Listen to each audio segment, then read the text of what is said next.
दोस्तों अगर आप आईआईटी और नीट के लिए मोशन क्लासेस जो कि कोटा का फेमस इंस्टीट्यूट है उसके वीडियो लेक्चर्स खरीदना चाहते हैं, परीक्षा ऐप पर मिल जाएंगे। तो जानकारी 15 ये कोड यूज़ कर लीजिएगा, इससे आपको 15% डिस्काउंट मिल जाएगा।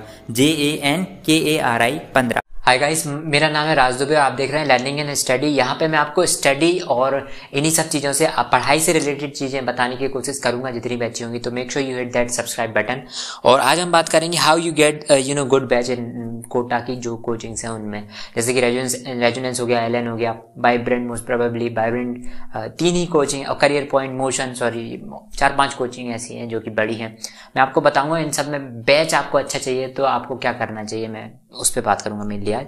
तो सबसे पहले तो देखिए, आपका एक स्कॉलरशिप टेस्ट होता है। जब आप किसी भी इंस्टीट्यूट में एडमिशन लेते हैं कोटा के अंदर तो आपका एक स्कॉलरशिप टेस्ट होता है, उसमें जितने मार्क्स आते हैं उसके बेसिस पे आपको एडमिशन मिलता है। यानी कि आपकी एक तो उसी मार्क्स अच्छे आते हैं तो उसके बेस पे आपको स्कॉलरशिप मिल जाती है, प्लस आपका बैच भी उसी के आधार पर डिसाइड होता है। फॉर एग्जाम्पल, आप टॉप 100 बच्चे हैं, बहुत सारे बच्चों ने टेस्ट दिया एक इंस्टीट्यूट में और आप उन 100 बच्चों में आ जाते हैं, शुरुआती 100 बच्चों में, तो आपको प्रोबेबिलिटी ऑलमोस्ट 100% है कि आपको फर्स्ट नंबर का बैच मिल जाएगा। जो भी 11th में है तो 11th में, और अगर आप 13th में है तो 13th में।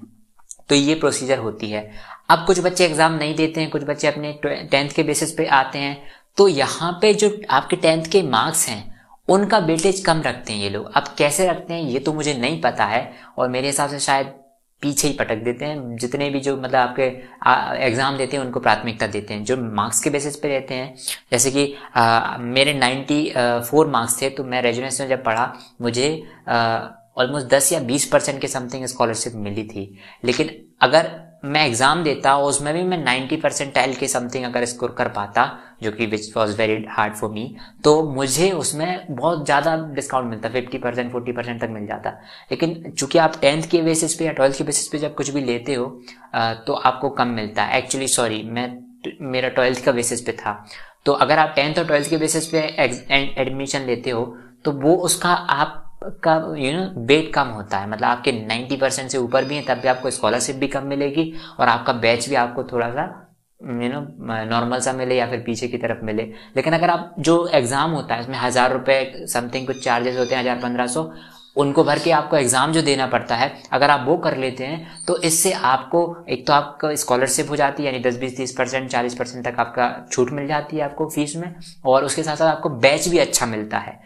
तो पहला तो आपका घुसते साथ ही एंट्री लेवल पे बैच अच्छा पाने का ये तरीका हो गया। दूसरा क्या होता है कि जब आप हर मंथ में टेस्ट होते हैं, तो रेजोनेंस का मैं बताता हूँ कैसा होता था, एलन का, वाइब्रेंट, मोशन, बाकी का भी सेम ही होता है।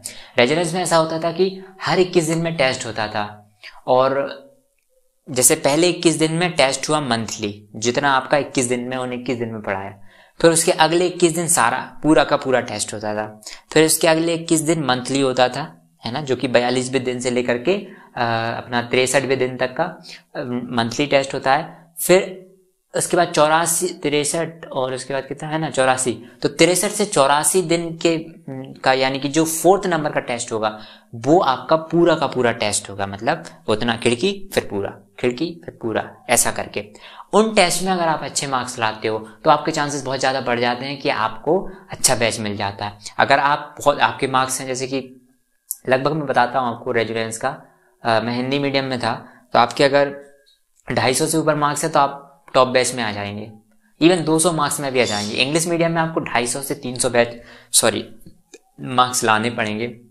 अगर आप 13th में हैं तो, और 11th 12th का मुझे अभी मालूम नहीं है, बट ऑलमोस्ट इतना ही होता है। 250 से 300 के बीच में इंग्लिश मीडियम वाले स्टूडेंट्स को आसानी से टॉप बैच मिल जाता है, 1st या 2nd नंबर का।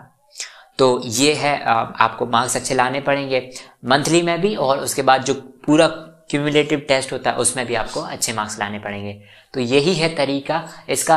देखो, जब आप मंथली पढ़ोगे तो आपको सबसे पहली चीज़ तो ये रखनी है आपका कि आपका सिलेबस सारा का सारा कंप्लीट होना है, आपको समझना ही समझना है हर बार, तो आपके टेस्ट में मार्क्स अच्छे आ जाएंगे।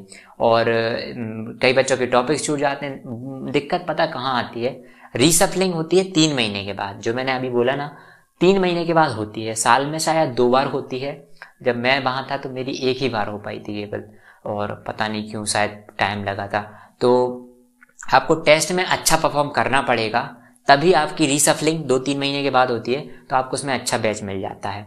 प्लस एक और चीज़ है कि देखिए क्या होता है कि कई बार ऐसा भी हो जाता है कि किसी टॉप बैच में अगर जगह खाली है, सीट्स खाली हैं जिस रूम में वो क्लास लग रही है, और आपके मार्क्स अच्छे खासे आ जाते हैं आपके टेस्ट में, लेकिन अभी रीसफलिंग को टाइम है, तो आप वहाँ पे किसी एक बड़े अथॉरिटी से बात करेंगे तो वो हो सकता है आपको, जैसे कि HOD वगैरह हो गए, तो हो सकता है आपको एक लेटर वगैरह लिख दें, उस पर साइन कर दें। लेटर आपको रिक्वेस्ट लिखनी पड़ेगी पेपर पे आपको, वो आपके साइन कर देंगे, फिर आपको वो दिखाना पड़ेगा क्लास में, तो आप बैठ सकते हैं ऐसे कुछ महीने हफ्ते तक। तो ये भी एक तरीका है। आई एम नॉट श्योर ये कहाँ कहाँ वर्क करता है, इंस्टीट्यूट कौन कौन से में वर्क करता है, पर कहीं कहीं ये वर्क कर जाता है, क्योंकि इसका बहुत चलन था मेरे टाइम पे।